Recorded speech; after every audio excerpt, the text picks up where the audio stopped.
Howdy tankers, it's your boy Heffa Tanks, and I got another video for ya. Today we got the 430. The 430 is a solid tank. I just recently unlocked it, and honestly it's turning out to be one of my favorite tanks to play right now. Its DPM is just crazy. This thing, I got it down to a 4.7 second reload, and then it goes to a 4.4 second with food activated. I'll explain the differences shortly between the other 5 mediums at the end of the video. But for now, I just want to show you guys that when you guys get this map and this spawn, if you're in a tank with mobility, you want to take it up to the front lines right here, and you want to put vision out. This spot right here is so easy for getting assistance damage if the enemy pushes too far up in here. The only places where you could possibly get shot is to the right here, but I'm about to completely mitigate that by pushing up to the next ledge right here. So I cross over right into here, and from right here, since the machine and where the chieftain both didn't push over, they're both just going to keep getting spotted from me. And if they try to push me, look at all of my teammates over in B6 that are just camping hard, but you know, they're going to provide me with a lot of support, so this spot is pretty easy for just racking up assistance. Just work this ridgeline, poke up, spot. Spotted a TD, a little tier 8 right there. The chieftain thinks he's going to rush me down. He is sadly mistaken. It's completely obliterated. We take a shot for the machine to the right, and we didn't spot him. There is a lot of foliage over there, so it's really hard to spot tanks that are over in that corner. But it's okay, we don't need to spot him yet. We just need to push this and keep working this ridge line. Alright, eventually we are going to push up over here. And we could be over where that other medium on our team is over there, but it's sort of the same exact spot as this one. This is my first time trying out this spot. And I spot the Charioteer again, and I spot the E50, or no, the AMX, and yep, gone. For anybody who tries to push this and you guys, if they don't dig you out from right here, they're gonna have a real bad time. Like the enemy team will not win this side. So we've pretty much killed everything that's over on this side except for this machine over here. So we are gonna finally push him. Our teammates are just gonna sit back there the entire game pretty much. We're trying to actually make plays. So we push the machine, and a bit of a misplay here by me. The 430 just has absolutely zero gun depression. I should have just stayed there or pushed him instead of backing up and taking his clip. I took the entire machine clip right there, and I was content on taking at least 1 or 2 shots, but I should have just kept driving. I shouldn't have stopped. But nonetheless, we're up to 4,300 assistance damage already in this game. And there's still a lot more damage still left on this board. So after we've cleared this side, we're just gonna... I was being a little cautious working these tree lines. I didn't want to run into something that was going to be camped around that corner in front of me. So I was going a little bit wide because there's no cover over here at all until you get to right here. So if I got spotted or there was some tank destroyers waiting there for me, I would have been toast. Me and this Progetto are going to have a little bit of synergy here in this game also. I do end up sending him a message at the end of this game telling him GG and stuff, and he does to me the same.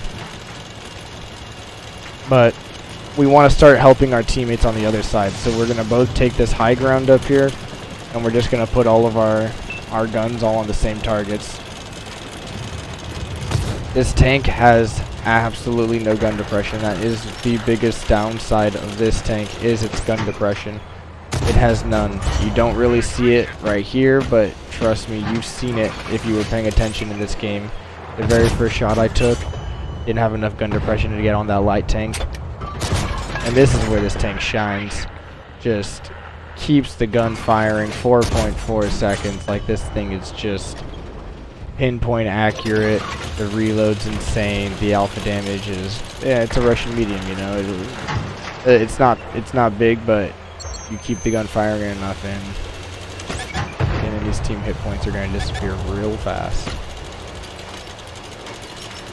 So we get spotted by the Progetto right here, so we back it up a little bit. We don't want to get shot from these guys.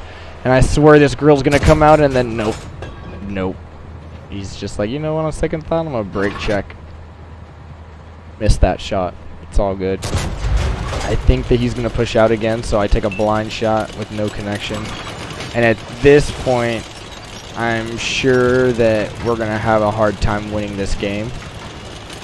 Just to say how many enemy heavies they have on the enemy team still, and then we just lose another person. So me and this Progetto, we're going to try to go cap out. Now, I never like capping out unless it is absolutely necessary to win the game. And at this point in time, yeah, we just lost another one.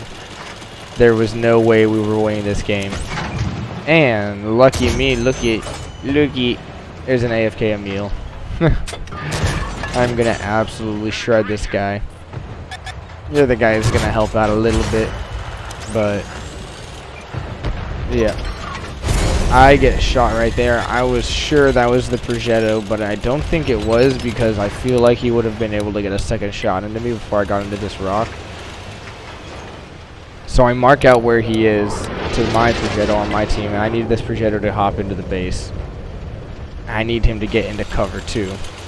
Now, something that you can do when you're in base, if you're gonna cap out, cap out. Don't be sitting out in the open trying to look for opportunities to shoot tanks again.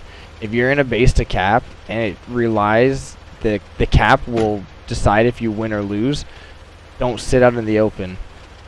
That guy behind me is too much in the open, and I see a tree get knocked down over there, so I'm gonna adjust myself and I'm gonna mark on the map where I just saw the tree get knocked down. You want to use your camera to look over rocks and stuff and see if your foliage or trees or something's getting knocked over, so that you can adjust your tank. And see, that's why he just gets completely taken out. No chance of capping out at this point, so now we're just in it to win it. I'm a one-shot to everything in their mother. I just barely can't escape the grill's gun, and I get taken out of the game. But even though that was a loss, that was still a fantastic game. Almost 10k combined damage. I think that's at like 9,900. 101, I would have been at 10k for that game. Crazy game, crazy results. Now, just to give a quick overview of the differences, this thing is most comparable to the Object 140. The 430 has slightly more hull armor. It also has slightly better DPM. And when I'm saying slightly, I'm talking about slightly. The same crew on my Object 140 has about a 4.9 second reload compared to the 4.7 second reload. I mean, that is very, very minimal. And you'll see what perks I'm running on the tank right here, so you feel free to pause it. See what I'm running. I focus more on mobility and gun handling on this thing, because the gun handling can sometimes be a little bit of a problem on this tank. But since 6.0 happened, I mean, the accuracy on this thing is just disgusting. But that is the 430 in a nutshell, you guys. I am a little sick right now, so my voice is all messed up, but do me a favor, ammo rack that like and subscribe button, and hit that bell notification button if you want to be let know if I drop another video. Alright, peace out, you guys.